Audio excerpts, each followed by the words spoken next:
अस्सलाम वालेकुम नाज़रीन, उम्मीद है कि आप सब खैरियत से होंगे। अगस्त 2022 को अरशद शरीफ को पाकिस्तान छोड़कर दुबई जाना पड़ा।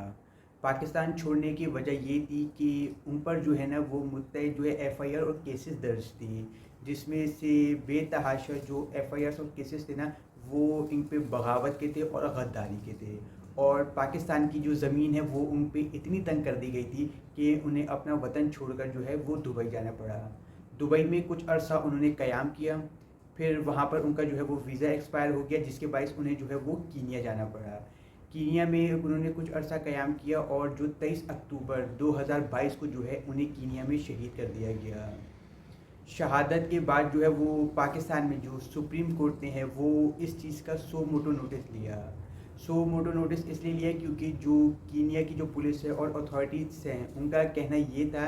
कि ये जो अरशद शरीफ की जो शहादत हुई है ये एक पुलिस से गलतफहमी में एक ऑपरेशन हो गया था, और जो इनको मतलब मारा गया अरशद शरीफ साहब को ये पुलिस से जो है वो मिसअंडरस्टैंडिंग में मारा गया है। तो जिसके बायस जो है इस पे शक व शुबात पैदा हो गए थे, क्योंकि जो पाकिस्तान में हालात थे अरशद शरीफ के हवाले से इस शहादत ने जो है ना वो 100 सवालात खड़े कर दिए थे जिनका जवाब जानना ज़रूरी था। इस हवाले से जो है फिर सुप्रीम कोर्ट ने जो है वो सो मोटो नोटिस दिया कि ये जो अरशद शरीफ को मारा गया ये आया कि एक्सीडेंट है या फिर वाकई ये प्लान मर्डर या असैसिनेशन है। तो ये है कि इस हवाले से जो जो इनिशियल रिपोर्ट सामने आई हैं वो यही है कि ये मतलब कोई गफलत में कत्ल नहीं किया गया, बल्कि ये एक प्लान असैसिनेशन है। और जो इसके कड़े हैं अब वो पाकिस्तान से मिल रहे हैं कि ये जो असैसिनेशन है ये पाकिस्तान से तैयार हुई थी।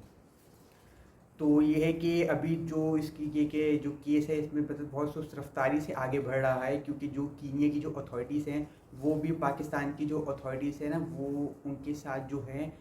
वो पाकिस्तान की जो है वो मदद नहीं कर रही, मतलब सही तरह इन्वेस्टिगेशन करने में। तो इसी हवाले से इसमें थोड़ा डिले हो रहा है। ये है कि जब ये अरशद शरीफ साहब को जो है असैसिनेट किया गया कीनिया में, तो इस हवाले से जो है ना अरशद शरीफ की जो वालदा हैं उन्होंने जो है वो सुप्रीम कोर्ट को एक ख़त लिखा। आइए आपको पहले वो ख़त पढ़ के सुनाते हैं। अच्छा, तो अरशद शरीफ की वालदा लिखती हैं कि the honourable supreme court of Pakistan give direction on 6 December 2022 to register FIR against the murder assassination of Arshad Sharif शहीद in April 2022 after the no confidence motion in National Assembly against Prime Minister Imran Khan. My son Arshad Sharif took a principled stance and became critical of military involvement in politics and its role in political engineering. Arshad previously had been on very good terms with Pakistan military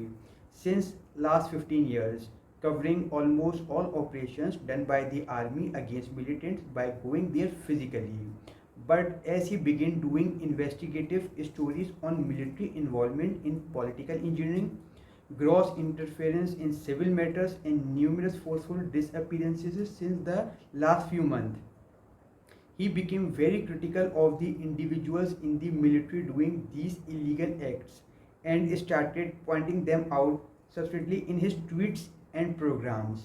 He gathered evidence and started questioning the powerful military circles Chief of Army Staff Qamar Javed Bajwa and DGISI Lieutenant General Nadeem Anjum, especially when he did a program Wo Kaun Tha on 31st December 2022 on ARY channel. This is when he receiving numerous threats, first from Brigadier Muhammad Shafiq Malik of ISPR.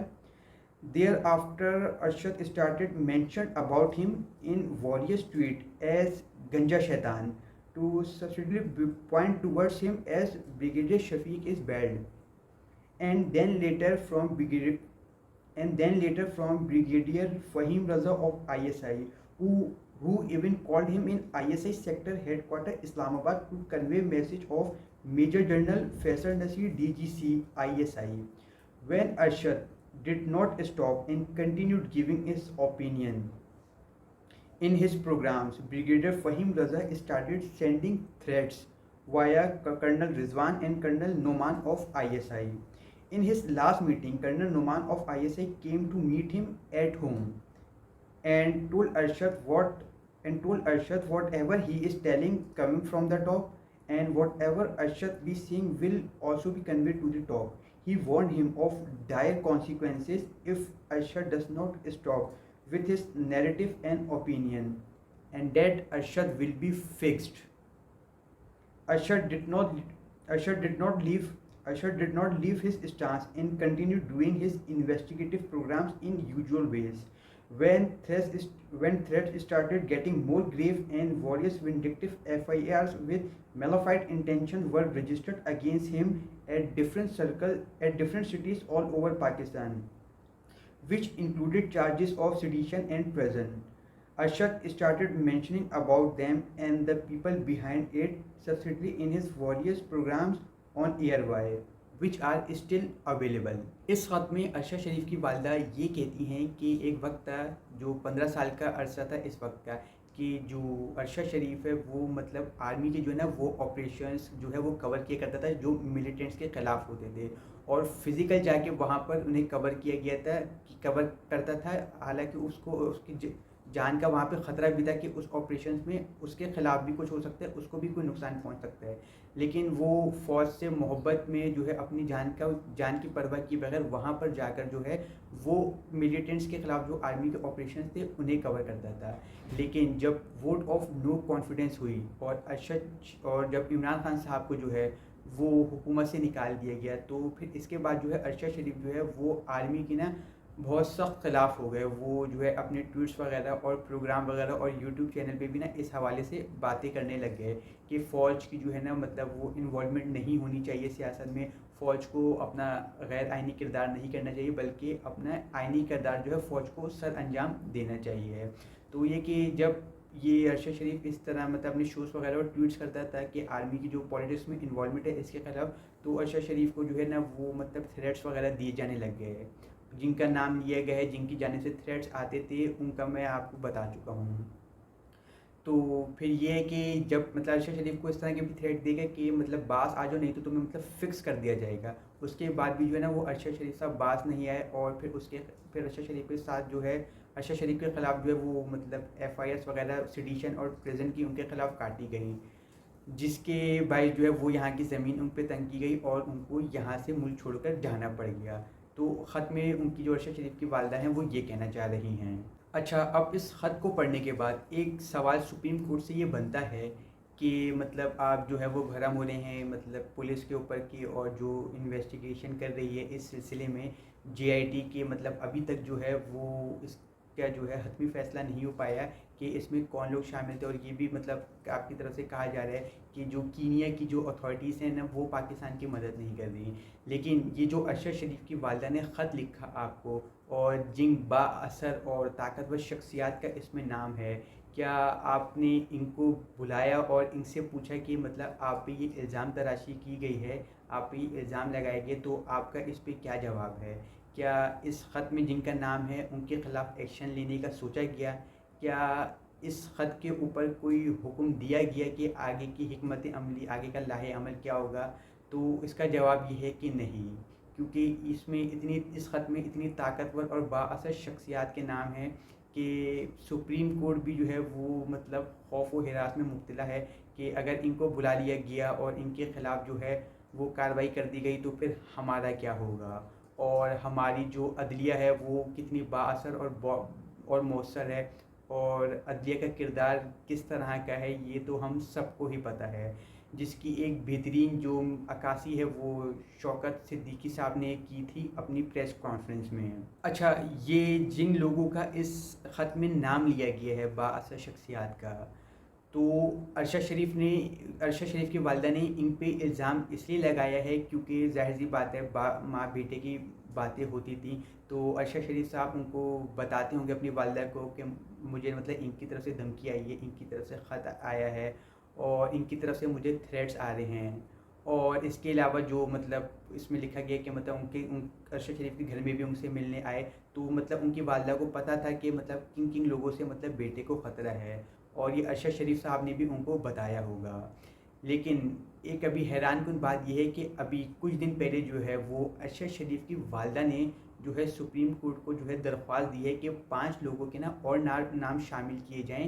कि जिन पर ना उनको शक है कि उनके बेटे के जो कत्ल में ना ये 5 लोग भी मुलव्विस हो सकते हैं। जिसमें पीटीआई चेयरमैन इमरान खान का नाम है, फैसल वावड़ा का नाम है, मुराद सईद का नाम है। इसके अलावा इमरान रियाज ख़ान का नाम है, जो मतलब अभी गायब है, जिनके बारे में पता नहीं उनको कि है कहाँ पे। और जो एयरवाई के सीईओ हैं सलमान इकबाल का नाम है। तो इस पे मतलब बहुत मैं शशोपंज में मुब्तला हूँ कि ये जो अरशद शरीफ की वालदा हैं, इन्होंने ये रिक्वेस्ट क्यों की है सुप्रीम कोर्ट के कि इन 5 के भी नाम डाले जाए हैं। क्योंकि जो अरशद शरीफ साहब हैं वो मतलब जो है वो प्रो इमरान और प्रो पीटीआई तस्वुर किए जाते थे। और जो इन्होंने ये ख़तरा सारा मोल लिया वो जो है वो पीटीआई के लिए और इमरान खान के लिए लिया। और ये सारी बात जो बिगड़ी है वो